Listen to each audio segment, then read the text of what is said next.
Hello बच्चों, तो कैसे आप लोग? I hope you all are happy and doing well study. आज का जो अपना वीडियो है, इस वीडियो में हम देखने वाले हैं क्लास 10 का जो फर्स्ट चैप्टर है the rise of nationalism in Europe. इसमें से हम डिस्कस कर रहे थे the making of nationalism in Europe. Europe में राष्ट्रवाद का निर्माण कैसे हुआ, ये हम समझ रहे थे। इसके पहले जो पार्ट्स है उसकी लिंक्स आपको डिस्क्रिप्शन में मिल जाएगी, उस पर जाकर आप क्या कर सकते हैं, तो पूरा वीडियो, पूरा जो चैप्टर है वो अच्छे से समझ सकते हैं। आज की अगर बात की जाए तो हम इस वीडियो में हम क्या डिस्कस करने वाले हैं, तो आज इस वीडियो में हम डिस्कस करने वाले द रिवोल्यूशनरीज।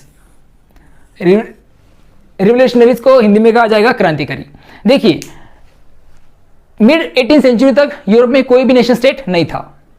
जो यूरोप था वो अलग अलग कैंटन्स में, अलग अलग किंगडम्स में, अलग अलग डचीज में, अलग अलग तरह के, हम उसे कह सकते हैं एम्पायर्स जो थे वो यूरोप में थे, और अलग अलग तरह के लोग वहां पे रह रहे थे। एक सेंस ऑफ कलेक्टिव बिलोंगिंगनेस जिसे कहा जाता है, वो उन लोगों के बीच में नहीं था।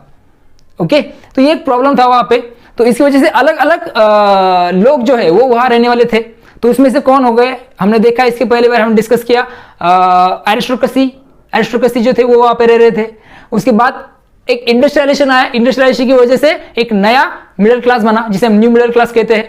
अब ये न्यू मिडिल क्लास जो थे वो लिबरल थे। इसके बाद हमने देखा लिबरलिज्म, लिबरल मिडिल क्लास है, तो उन्होंने लिबरल का मीनिंग किस तरह से समझा, और लिबरलिज्म की कंसेप्ट हमने समझ ली। लिबरलिज्म के बाद हमने डिस्कस किया कंजर्वेटिज्म। कंजर्वेटिज्म आया यूरोप में 1815 के बाद। इसका मतलब है कि 1789 को फ्रेंच रिवॉल्यूशन हुआ।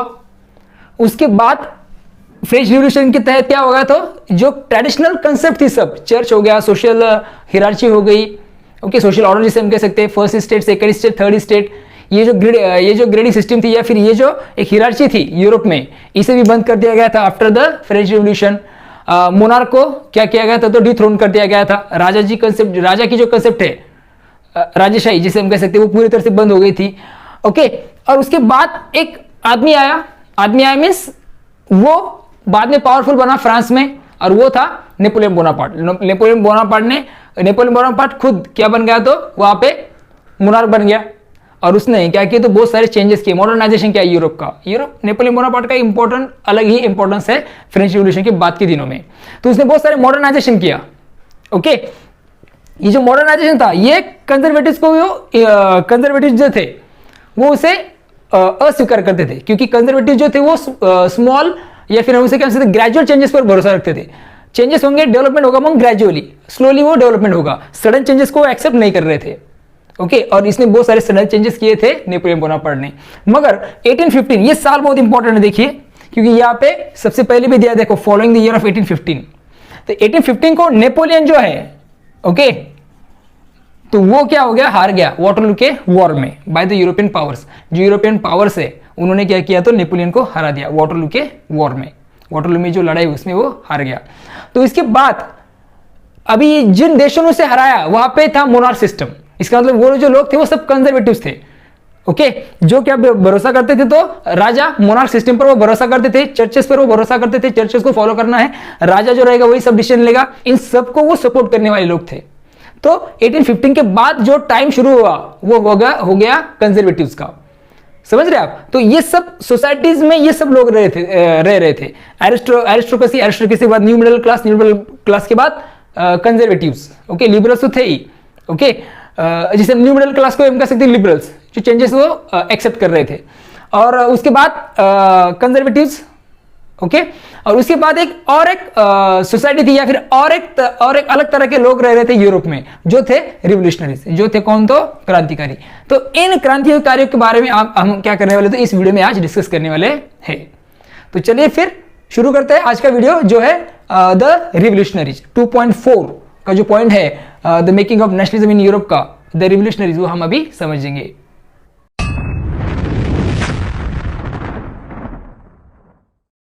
2.4 द रिवोल्यूशनरीज, क्रांतिकारी जिसे हम कहते हैं, इनके बारे में हम समझ रहे हैं। तो देखिए क्या दिया है कि ड्यूरिंग द इयर्स फॉलोइंग 1815 के बाद में क्या सिचुएशन थी यूरोप की।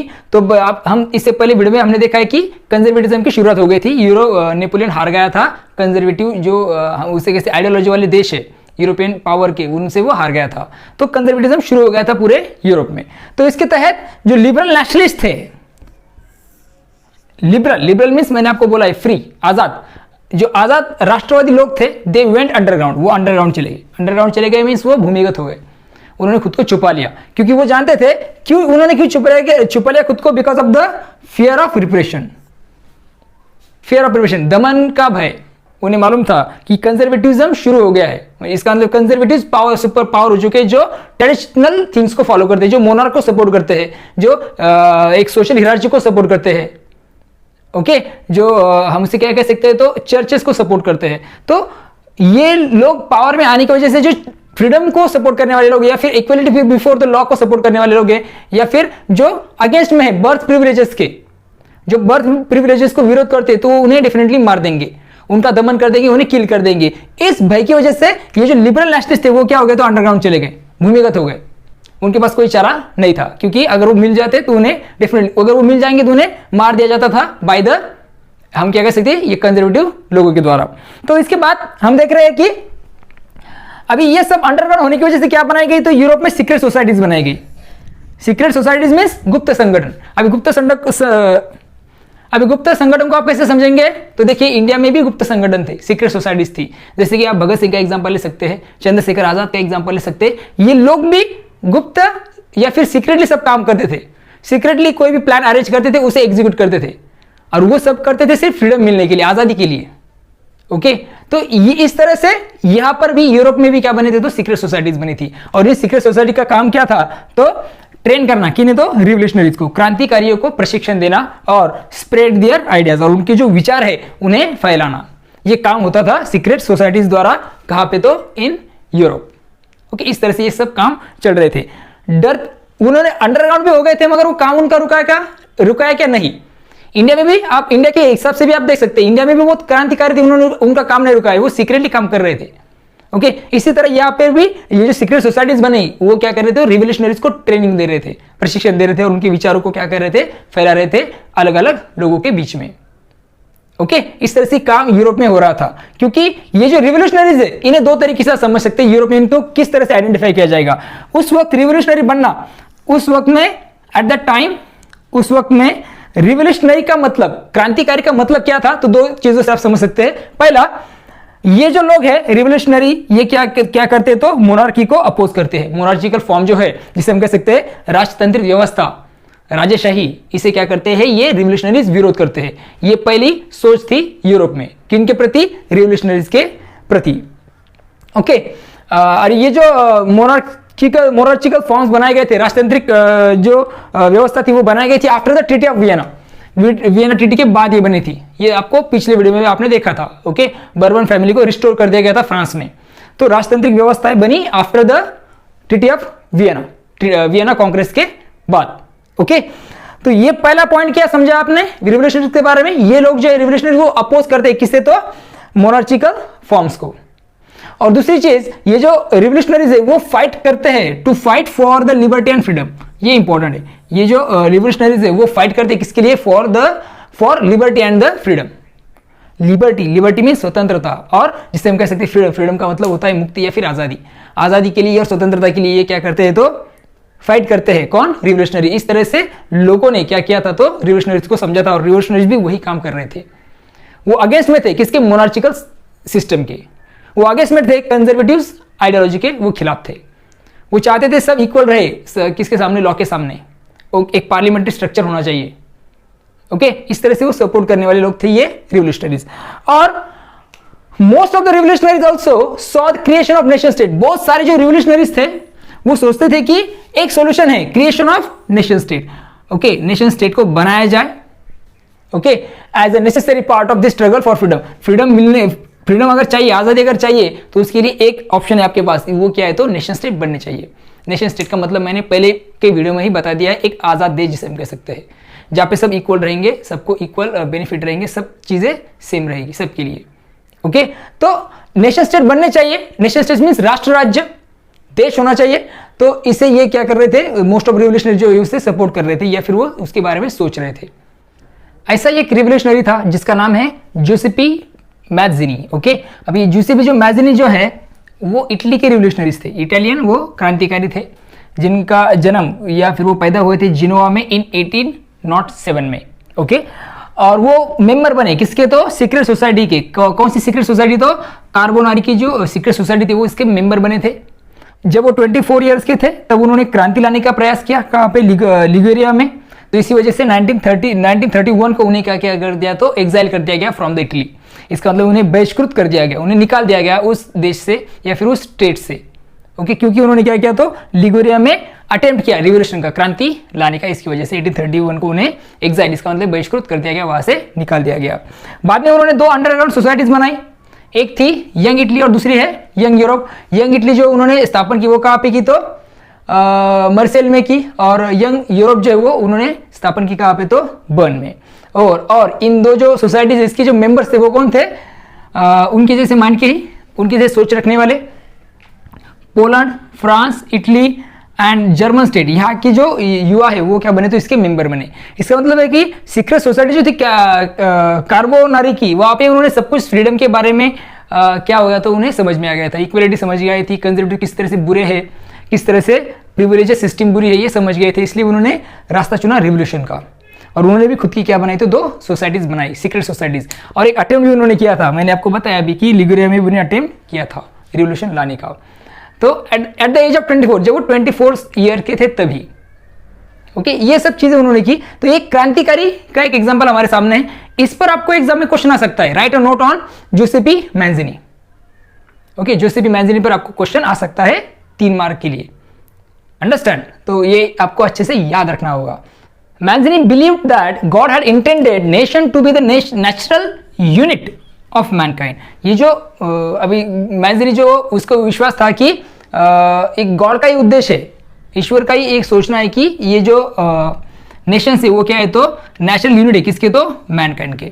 ओके, एक प्राकृतिक तरीके से ही नेशन दिए गए हैं लोगों को, ये मानना था, और ये गॉड की इच्छा के अनुसार हो रहा है, ईश्वर की इच्छा के अनुसार ये हो रहा है, इस तरह का विश्वास था किसका, तो मैंजिनी का। उसके बाद यह देखो, so Italy could not continue to be a patchwork of small states and kingdoms. देखिए, इटली जो था वो 7 स्टेट में डिवाइड हो चुका था, आप स्क्रीन पर देख रहे हैं, इस तरह का नक्शा था तब, जब जैसे मैंजिनी जो था वो क्या कर रहा था, तो यूनिफिकेशन का ट्राई कर रहा था। ओके, तो इस नक्शे से आप समझ सकते हैं कि इटली जो वो था डिवाइड हो चुका था स्मॉल हम उसे क्या कह सकते हैं, तो स्टेट्स में, अलग छोटे मोटे किंगडम्स में, ऐसे 7 किंगडम में वो डिवाइड हो चुका था। तो इससे यूनिफाइड करना, ये सोच थी जोसेफ मैंजिनी की। तो बहुत ज्यादा दिनों तक ये जो मैप देख रहे हैं आप, इस तरह से इटली नहीं रह सकती, ये उसकी सोच थी। It had to be forged into a single unified republic within a wider alliance of nation. और वो चाहता था कि क्या होना चाहिए, तो इटली जो है वो क्या बनना चाहिए, तो एक single unified republic with in, एक एकीकृत ऐसा गणतंत्र बनना चाहिए। कौन, तो इटली, एक देश बनना चाहिए, गणतंत्र, एक रिपब्लिक बनना चाहिए, ये उसकी सोच थी। ओके, ये छोटे छोटे जो स्टेट्स है या फिर किंगडम है उसमें इटली को नहीं रह सकती, इसकी सोच थी। उसके बाद हम देखेंगे कि ये जो यूनिफिकेशन था, alone could be the basic of Italian liberty, और ये जो यूनिफिकेशन होगा, that alone could be basic of Italian liberty, और ये जो यूनिफिकेशन है वो यही क्या बनेगा, तो इटली का मुक्ति का क्या बनेगा, तो मार्ग बनेगा। ओके, यही इटली के मुक्ति का क्या बनेगा, तो आधार बनेगा। ये सोच थी जोसेफ मैंजिनी की। ओके, उसके बाद ये जो सीक्रेट सोसाइटीज बनाई थी किसने, जोसेफ मैंजिनी ने, उसी की तरह उसी को रोल मॉडल बनाकर अलग अलग सीक्रेट सोसाइटीज बनी, अलग अलग देशों में, अलग अलग जगहों पे, जैसे कि जर्मनी में उसी तरह की क्या बनाई गई, तो सीक्रेट सोसाइटीज बनाई गई। फ्रांस में, स्विट्जरलैंड में और पोलैंड में, इन देशों में भी क्या हो गया था, तो सीक्रेट सोसाइटी बनना शुरू हो गया था।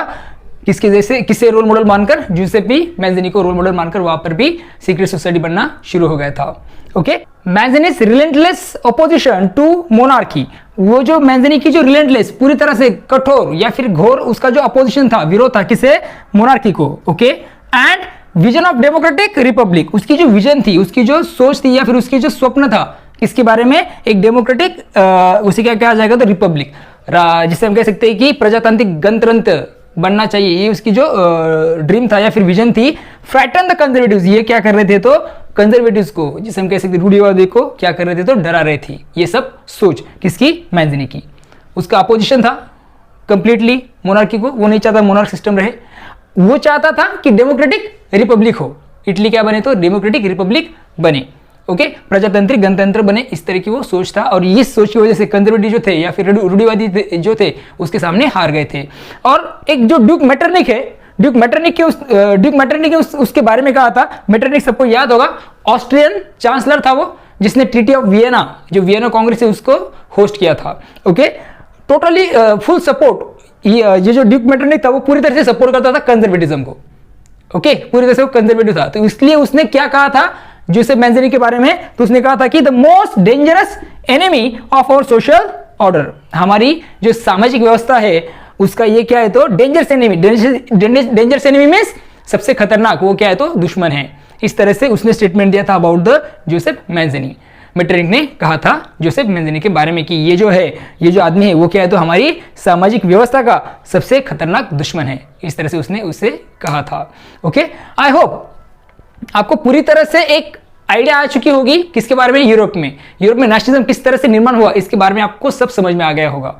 किस तरह से सिस्टम पे सिस्टम चेंज होती गई, किस तरह से सबसे पहले नेशन स्टेट नहीं थे, एरिस्टोक्रेसी मजबूत थी।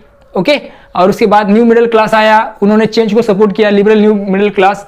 ओके, उन्होंने लिबरलिज्म को अंडरस्टैंड किया, फिर ये लिबरलिज्म जो या फिर लिबरल से वो फिर से हार गए और कंजर्वेटिज्म आ गया, और कंजर्वेटिज्म को विरोध करने के लिए रिवोल्यूशनरीज आ गए जो फ्रीडम को या फिर लिबर्टी को सपोर्ट कर रहे थे। ओके, और खिलाफ थे वो किसके, तो कंजर्वेटिज्म के। तो ये सब चीजें आज तक हमने यहाँ पे समझी है।